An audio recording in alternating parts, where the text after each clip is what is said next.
আমার জীবনে এরকম অনেক কাজই আছে যেগুলো আমি জীবনের ১ম বার ট্রাই করেছি এবং আলহামদুলিল্লাহ ১ম বারেই সফল হয়েছি। এর মধ্যে অনেক কিছুই আছে যেমন রোস্ট, বিরিয়ানি এগুলো আমি ১ম বারেই আলহামদুলিল্লাহ সফল হতে পেরেছিলাম। সেরকমই আজকে একটা রেসিপি করেছি আমি, যেটা আমি আপনাদের সাথে আজকে শেয়ার করব। এটা কিন্তু আমি জীবনের ১ম আজকেই ট্রাই করেছি এবং আল্লাহর রহমতে আজকেই সফল হয়েছি। ইউটিউবের হেল্প নিয়েছিলাম। যদিও অনেক কিছু এমন হয়েছে যেগুলো আমি ইউটিউবের সাহায্য নিয়ে করেছি এবং ব্যর্থ হয়েছি। কিন্তু এটা হচ্ছে নো ফেইল একটা রেসিপি, যেটা আমি ট্রাই করার সাথে সাথেই হয়ে গেছে। এটা ছিট রুটি পিঠা অনেকে বলে। এটা মেবি কুমিল্লা, ব্রাহ্মণবাড়িয়া এইসব এলাকার মানুষেরা বেশি বানিয়ে থাকে। তো আমি আসলে এটা কখনোই আমার মা বলেন, শাশুড়ি বলেন কাউকে বানাতে দেখিনি। তো হঠাৎ আজকে ইউটিউবে দেখে মনে হলো ট্রাই করে দেখি হয় কিনা। তো ট্রাই করার পর আলহামদুলিল্লাহ খুবই ভালো হয়েছিল, একদম পারফেক্ট।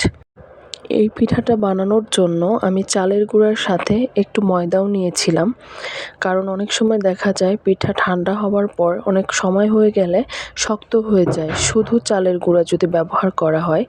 সেই জন্য যেন পিঠাটা নরম থাকে অনেক সময় পর্যন্ত আমি চালের গুঁড়ার সাথে ময়দাটা ব্যবহার করেছি।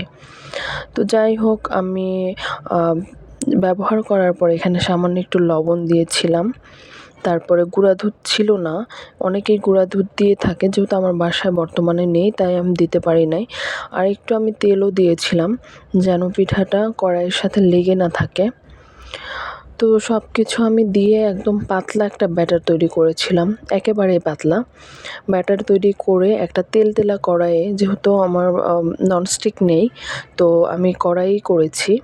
কড়াইটা অনেক তেলতেলা ছিল, এটার মধ্যে আমি এরকম হাতের সাহায্যে ছিটিয়ে দিচ্ছি। তো ছিটিয়ে দেওয়ার পর দেখেন, যখন পিঠাটা হয়ে যাবে কিভাবে বুঝবেন? সাইড থেকে পিঠাটা একা একাই উঠে আসবে, আপনার কষ্ট করে তুলতে হবে না। বিষয়টা বুঝতে আমার যদিও একটু সময় লেগেছিল, কারণ প্রথম তো তাই বুঝতে পারিনি। পরে থেকে আমি বুঝতে পেরেছি যে এটা যখন হয়ে যাবে এটা একা একাই সাইড থেকে উঠে আসবে, কষ্ট করে উঠাতে হয় না। তো দেখেন কত সুন্দর একটা পারফেক্ট পিঠা হয়েছে। আমি খুবই স্যাটিসফাইড, আমার কাছে তো খুবই ভালো লেগেছে এবং টেস্টটাও খুবই অস্থির একটা টেস্ট। এই পিঠাটা সবচেয়ে বেশি ভালো লাগে গরুর মাংসের সাথে বা মুরগির মাংসের সাথে। তো যাই হোক, আপনারাও ট্রাই করে দেখতে পারেন, আশা করছি আপনাদেরও ভালো লাগবে। তো আজকের মতো এই পর্যন্তই। ভিডিওটি কেমন হয়েছে অবশ্যই কমেন্ট করে জানাবেন এবং ভালো লাগলে একটা লাইক, কমেন্ট এবং শেয়ার করে পাশে থাকবেন।